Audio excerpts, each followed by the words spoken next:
Chers frères et sœurs, chers paroissiens, chers amis qui regardez cette vidéo, je vous salue. J'espère que vous allez bien. Comme depuis quelques jours maintenant, et bien régulièrement, nous nous retrouvons. Je m'invite chez vous avec ce petit temps, cette vidéo.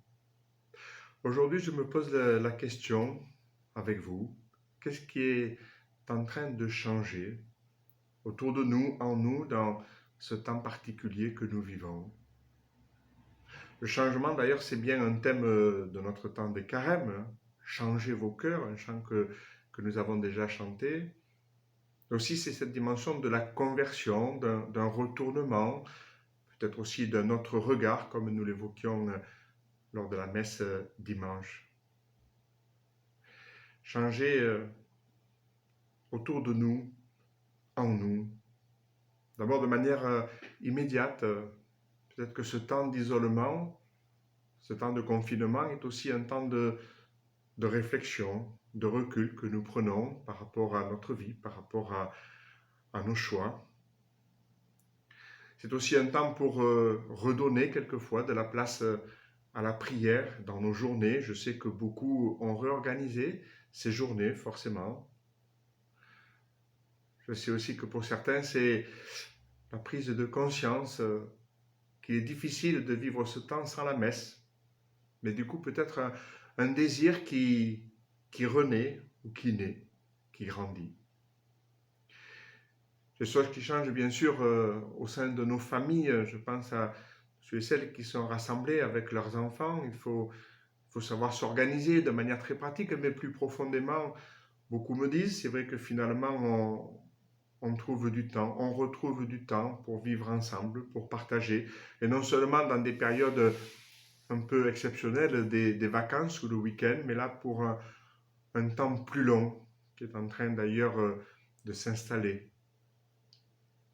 C'est vrai aussi un peu plus largement avec les informations que nous prenons de nos voisins, de nos proches, beaucoup aussi là qui me disent que d'un seul coup, ils se sentent appelés à téléphoner aux uns aux autres. Ils se rendent compte aussi qu'on prend de leurs nouvelles, on prend un peu plus conscience de nos besoins sociaux. Ça peut être vrai aussi au niveau de notre communauté chrétienne qui nous manque. Ah oui, nous avons fait l'expérience plus difficile dimanche et nous risquons de la faire encore plusieurs fois. Peut-être aussi des groupes de partage, des fraternités où nous nous retrouvons, des groupes de parole qui nous manquent aussi de ces temps que nous prenions alors à l'occasion d'aller au cœur de la foi, dans les célébrations aussi comme les temps de chapelet ou les chemins de croix.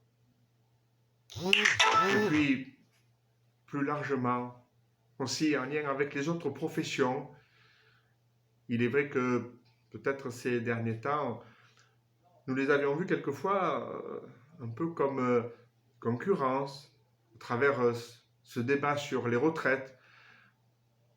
Nous avions perçu aussi à travers les conséquences qu'avaient les grèves, les mouvements sociaux.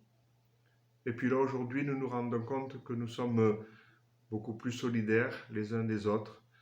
Nous avons besoin des autres. C'est ce que nous évoquons chaque soir à 20h avec ces applaudissements pour le personnel soignant, bien sûr, mais tous les autres personnels si précieux, des fois humblement, qui assurent leur travail au service de la population. Qu'est-ce qui change autour de nous? C'est vrai aussi plus largement dans nos rapports internationaux. On l'a vu et on le voit encore ces derniers temps. Pour ce qui est positif ou plus négatif peut-être, positif d'abord par les expériences qui sont échangées, notamment avec ces pays qui ont vécu cette crise un peu avant nous. Je pense bien sûr à la Chine et à d'autres pays de l'Orient. Dans le partage aussi du matériel avec tous ces masques qui nous sont envoyés. Échange aussi dans les limites. Au niveau de l'économie, nous nous rendons compte que nous sommes peut-être très dépendants ou trop dépendants d'autres pays. Nous aurions besoin peut-être d'avoir une certaine autonomie dans des moments d'épreuve et de crise comme ça. Et puis aussi la déception par rapport à toutes ces avancées médicales, cette recherche en médecine qui ne peut pas forcément être utilisée dans d'autres pays aussi rapidement que nous le souhaiterions. Bien sûr, je pense à tous ces nouveaux produits que nous essayons de trouver pour le coronavirus.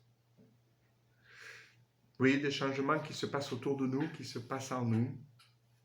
Des changements qui nous sont quelquefois imposés par les circonstances ou des changements que nous mettons nous-mêmes en œuvre.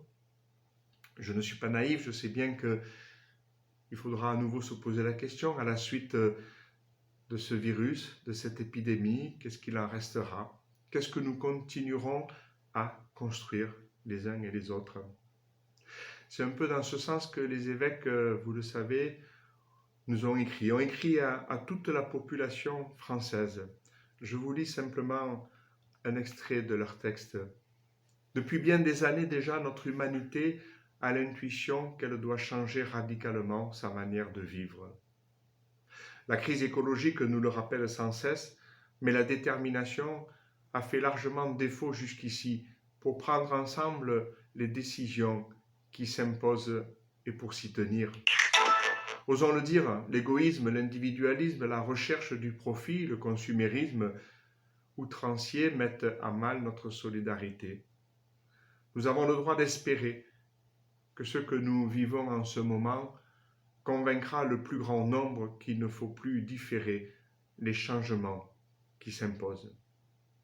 Alors ce drame porteur d'angoisse n'aura pas été traversé en vain.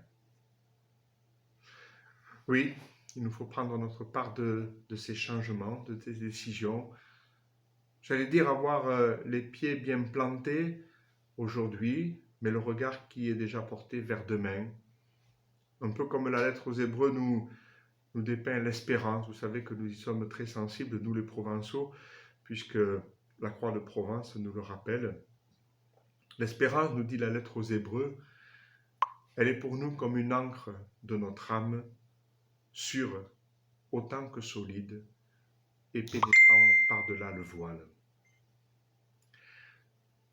C'est cette espérance, cette lucidité que je vous souhaite aux uns et aux autres, pour que nous ne passions pas à côté de ce temps qui nous est donné, mais pour que nous le traversions, un peu comme une Pâque que nous avons à vivre. Alors, oui, j'ose vous le redire, je vous souhaite un bon, un fructueux temps de carême. Je vous redonne pour vous, vos familles et vos proches, tout particulièrement pour les malades, ceux qui sont isolés dans l'épreuve, et aussi pour tous ceux qui se dévouent si généreusement au service des autres. Je vous redonne cette bénédiction du Seigneur. Le Seigneur soit avec vous et que Dieu, dans l'amour tout-puissant, vous bénisse, le Père, le Fils et le Saint-Esprit. Amen. Bonne fin de journée, bonne semaine. Et déjà, je vous souhaite une très belle fête de l'Annonciation. Ce sera le Père Bastien qui va célébrer la messe ce jour-là. Nous serons tous en communion et je célébrerai bien sûr moi-même chez moi en communion avec vous tous. Bonne fin de journée. Au revoir.